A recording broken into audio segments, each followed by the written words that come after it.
50%입니다.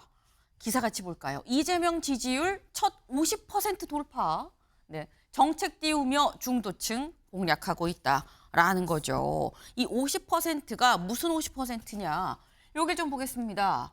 어제 나왔던 리얼미터 여론조사에서 다자구도에서 혼자 단독으로 50.2%, 지난 조사에 비해서 1.4%포인트가 올랐다라는 거죠. 그래서 다자구도에서 50%가 넘었다라는 거예요. 그럼 삼자구도는 어떠냐라는 거죠. 삼자구도를 보겠습니다. 이재명, 김문수, 이준석, 이재명 54.2, 김문수 23.6, 이준석 6.1.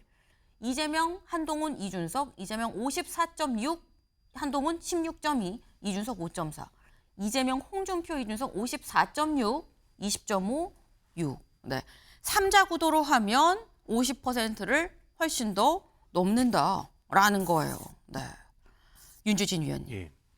아, 이걸 왜 나한테 물어봐? 소영지 대변인한테 물어보지 생각하실 수도 있긴 한데 예. 사실 이 조사 결과를 보고 아 뜨거 할 쪽은 민주당이 아니라 사실 국민의힘 쪽인 거거든요. 국민의힘은 어제 이 여론조사 결과 어떻게 분석하고 있습니까?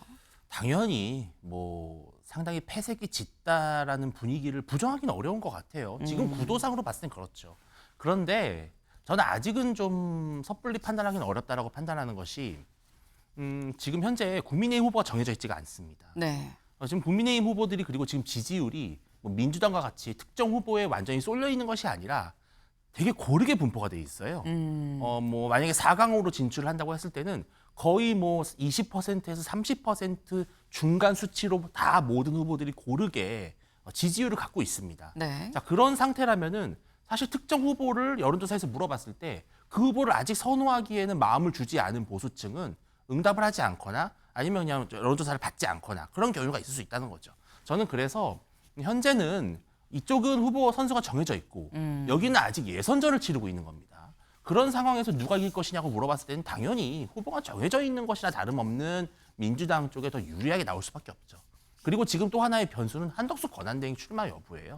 한덕수 권한대행이 출마를 하느냐 마느냐에 따라서 국민의힘 후보가 정말 본선 후보가 될 수 있느냐 네. 아니면 또 다른 단일화를 해야 되냐라는 또 문제가 있습니다. 그래서 저는 국민의힘 후보가 정해지고 또 한덕수 권한대행 출마 여부까지 정해져서 최종적으로 누가 보수 단일 후보가 되느냐에 따라서는 이 지지율 차이는 얼마든지 5%포인트 이내로 좁혀질 수 있다. 그래서 지금은 너무 섣불리 실망할 필요는 없다라고 생각을 합니다. 네. 그러니까 지금 말씀은 아직 여러 가지 변수가 남아 있다. 일단 첫 번째는 한덕수 대행이 어떻게 할지 한덕수 변수가 있는 거고 두 번째로는 지금 현재 아직 예선전이고 물론 민주당도 경선 중이긴 하지만 너무 압도적으로 한 사람이 좀 우위이기 때문에 사실상 후보가 정해진 거 아니겠느냐. 그렇게 따지면 여기는 표가 다 드러난 거고 우리는 샤이 보수 지지층 표가 어딘가 있을 거다. 그걸 다 끌어모은다고 하면 이거 해볼만 하다라고 말씀하셨어요, 소영주 대변인님. 해볼만 하다고 희망을 포기하면 안 되죠. 해볼만 하다라고 생각할 텐데. 약간 두 번 주기는 약간 이런 느낌이 없잖아 있습니다. 네, 냉정하게 판단을 해야 됩니다. 그래서 어떻게 하면은 무엇을 얻고 무엇을 또 내놓을 건지 판단하지 않으면 국민의힘의 입장에서 봤을 때는 공당으로서의 존재, 존립 이런 부분들에 직면하게 되는 거거든요.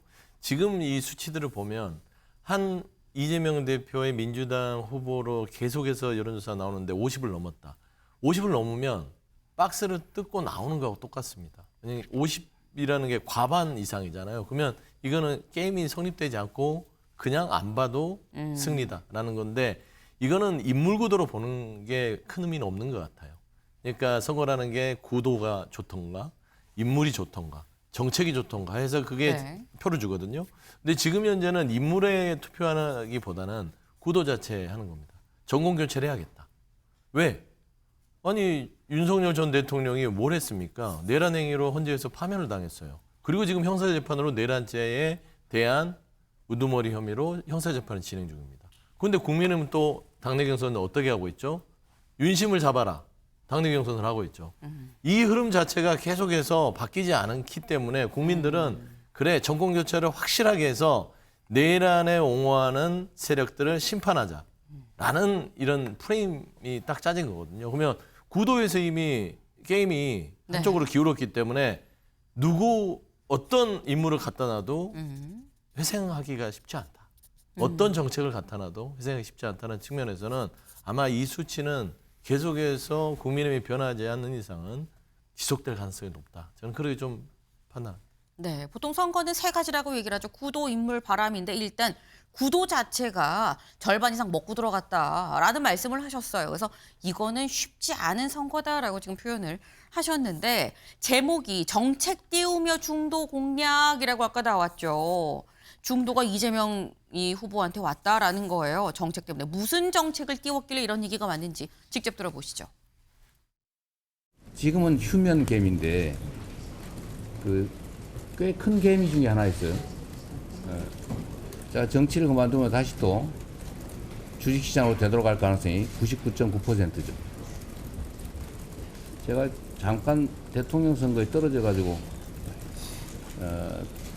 상당 기간은 정치를 안 하겠다 싶어서 그때 나름 영국 끝에 조선주를 좀 사놨더니 그러다 갑자기 국회의원이 되는 바람에 방산주 산 거 아니냐 이런 해괴한 공격을 당하는 바람에 제가 그때 도로 팔았는데 손해보고 지금 3배가 넘게 올랐더라고요. 이게 한 5천 정도, 4천 정도 넘어간다면 우리나라 대한민국의 국부가 늘어나지 않습니까? 이번에 상법 개정을 실패했는데 최대한 빠른 시간 내에 다시 해야 될 것 같아요. 네, 이재명 후보 어제 직접 이 주식 관계자들 다 이렇게 만나갖고 이 뭐 간담회를 했었죠. 근데 그러면서 한 얘기가 상법 개정안을 얘기를 하면서 뭐라고 얘기를 했느냐. 나도 한때 좀 꽤나 좀 큰 개미였었어요. 라고 얘기를 해요. 그러면서 코스피 5천 시대를 열겠다. 상법도 다시 한번 추진하겠다. 라고 얘기를 했다라는 겁니다. 서 대변인님. 네. 이재명 대표의 이런 정책 호소가 지지율 50%에 아까는 구도가 일단 반 이상 먹고 들어갔다 말씀하셨는데 네. 이거는 그다지 중요하지 않았던 걸까요? 아니죠.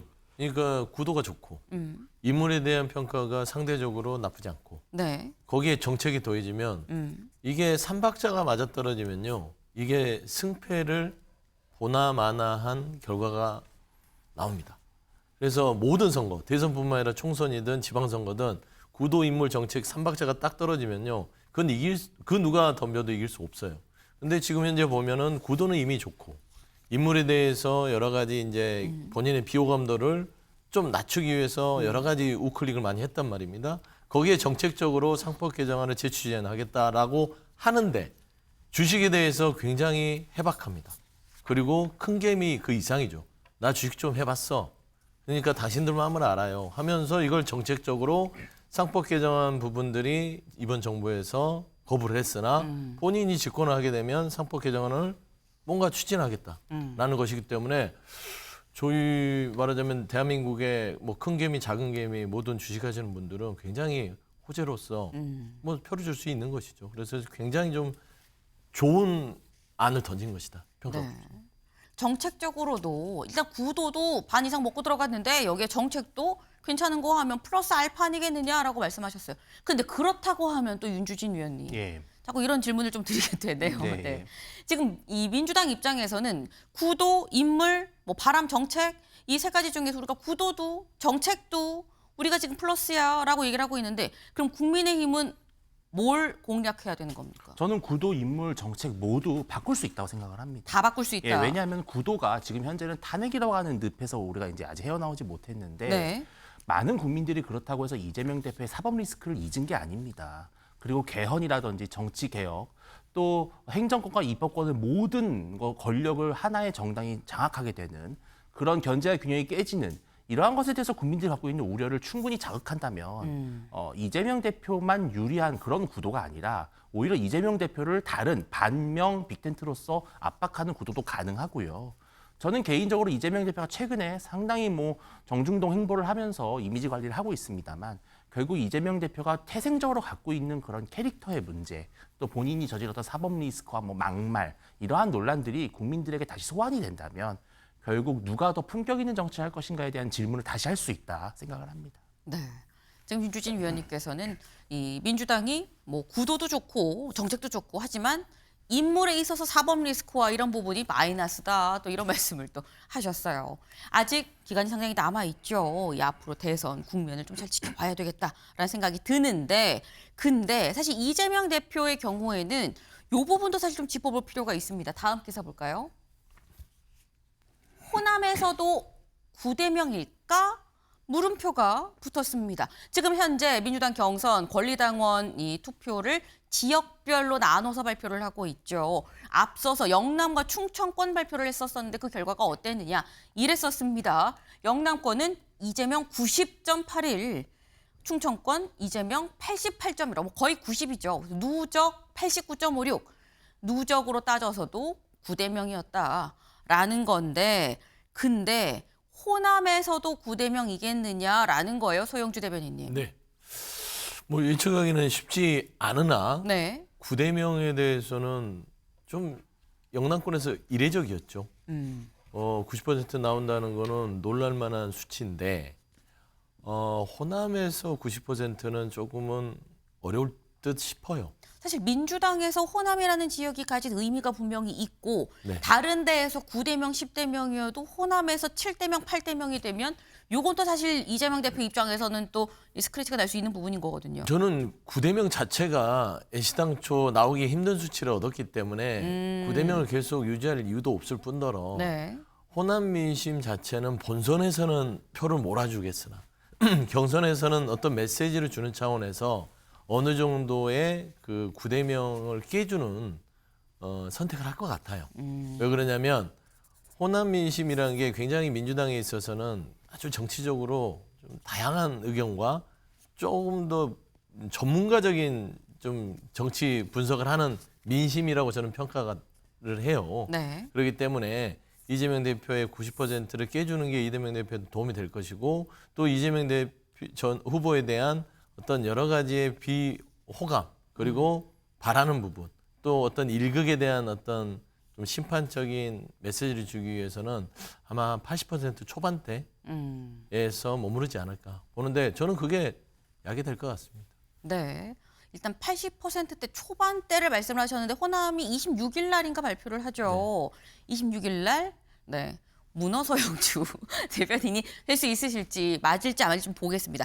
하지만 그 정도도 오히려 약이 될 거다라는 말씀도 같이 좀 덧붙여 주셨어요. 일단 지켜봐야 될 것 같습니다. 다음 키워드로 넘어가 볼까요?